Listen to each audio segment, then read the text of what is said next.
Dovolte mi, aby som vám predstavil obec Tekovské Lužany. Tekovské Lužany sú najväčšou obcov Levického okresu. Prvá písomná zmienka o našej obci pochádza z roku 1156, ktorá ju spomína pod názvom Sululov už ako väčšiu faru. História obce bola poznačená rôznymi bitkami, boli sme vyplienení Turkami. V roku 1849 sa tu odohrala jedna z najkrvavejších bitiek medzi maďarskými honviedmi a cisárskymi vojskami. Na bitevnom poli našej obci zostalo 1400 mŕtvych, ktorí boli pochovaní v spoločných hroboch tu v našej obci, prípadne v Leviciach. Túto bitku nám pripomína obelisk, ktorý sa nachádza v miestnom parku. Bol postavený v roku 1876 a v súčasnosti je chránenou kultúrnou pamiatkou. Nachádzame sa v miestnom parku pred obeliskom, ktorý postavila Tekovská župa 19. apríla v roku 1876 na pamiatku padlých v pamätnej bitke z 19. apríla 1849. V Tekovských Lužanoch vtedy padlo 1400 vojakov. Každoročne najbližšiu nedeľu 19. aprílu si túto bitku pripomíname kladením vencov.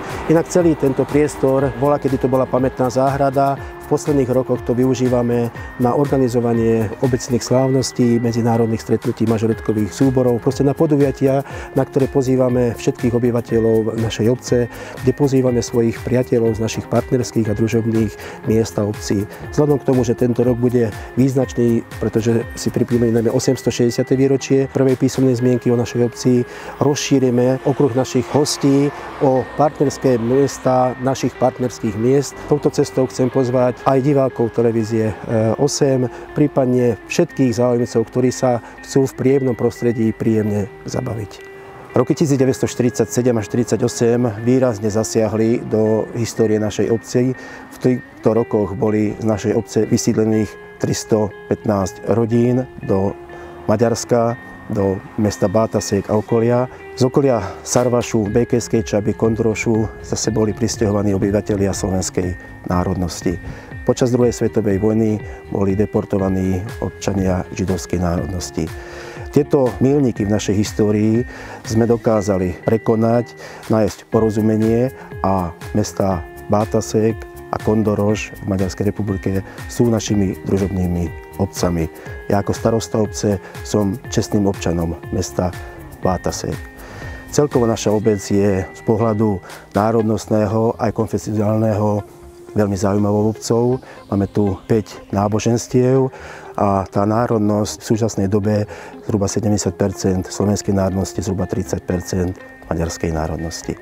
Život našej obce pozitívne ovplyvnilo predchádzajúce volebné obdobie, keď sa nám podarilo vďaka eurofondom získať prostriedky, vďaka ktorým sme zrekonštruovali náš obecný úrad, postavili sme toto námestie, zriadili sme komunitné centrum pre sociálne odkázaných a starších obyvateľov, podarilo sa nám zrekonštruovať budovu základnej školy, takisto sa nám podarilo rozšíriť, zmodernizovať budovu hasičského záchranného zboru a z dotácie sme takisto sa nám podarilo zatepliť budovu zdravotného strediska. Samozrejme v týchto aktivitách by sme chceli pokračovať aj v nadchádzajúcom volebnom období. Plánujeme a uchádzame sa o dotáciu na výstavbu kanalizácie a pripravujeme sa takisto na získanie podpory na zateplenie materskej škôlky.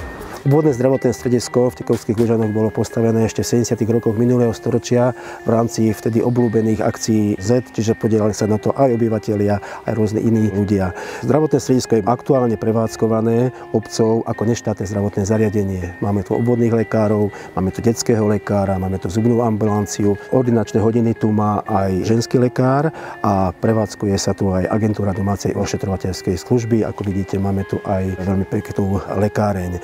Vďaka jednému pilotnému grantu pred 2 rokmi sa nám obvodné zdravotné stredisko podarilo zatepliť a tým sme znížili energetickú náročnosť tejto budovy o 40%. Dobrovoľný hasičský zbor má 150 členov a týmto pádom je najpočetnejšou a dá sa povedať aj najaktívnejšou partiou ľudí, ktorí spolupracujú, ktorí sa snažia túto obec zveľaďovať, ale predovšetkým chrániť. Potvrdili to pri povodniach v roku 2010 a 2011, keď celé týždne vyťahovali čerpali vodu z obydlí našich obyvateľov. Každoročne zasahujú pri viacerých požiaroch, či už v katastri našej obce, ale sú zapozývaní aj mimo náš kataster.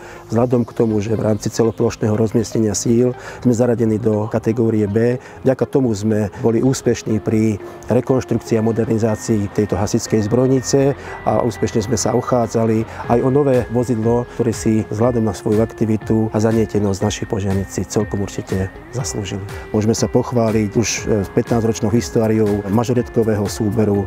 Máme tu súbor tamburášov, ktorý sa zúčastňuje mnohých, predovšetkým medzinárodných stretnutí a podujatí. Máme tu vlastný spevokol. Také významnejšie udalosti, ktoré organizujeme v rámci nášho života, je každoročné medzinárodné stretnutie mažoretkových súborov a veľmi obľúbené obecné slávnosti, na ktoré pozývame nielen obyvateľov našej obce, ale aj obyvateľov okolitých obcí a samozrejme príslušníkov alebo zástupcov našich družobných miest. Tento rok je 860.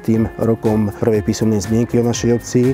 Chystáme medzinárodné stretnutie, na ktoré pozývame dve naše družobné obce a potom pozývame aj naše partnerské obce z Nemecka, z Francúzska a z Rumunska, s ktorými každoročne pripravujeme medzinárodné stretnutie mládeže. Za jedno takéto zorganizované podujatie v roku 2005 sme boli ocenení Zlatou hviezdou Európskeho spoločenstva, ktoré nám odovzdával vtedajší eurokomisár pán Figel.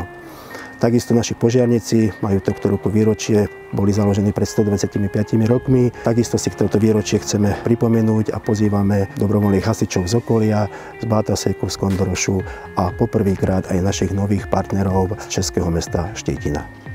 Volám sa Marian Kotora a 7. volebné obdobie som starostom obce Tikovské Ružany. Vďaka dlhodobému plánovaniu a veľmi dobrej spolupráce s obecným zastupiteľstvom sa nám podarilo zrekonštruovať budovy základných škôl, hasičskej zbrojnice, postavili sme námestie, zriadili sme komunitné centrum, postavili sme zberný dvor, zrekonštruovali sme zdravotné stredisko. Sú to úspechy, ktoré nás samozrejme tešia, ale o mnoho väčšiu radosť mám z toho, že napriek rozdielnemu vierovyznaniu a mnohým národnostiam obec Tikovské Lužany sú stále tolerantným domovom všetkých národnostných kultúr.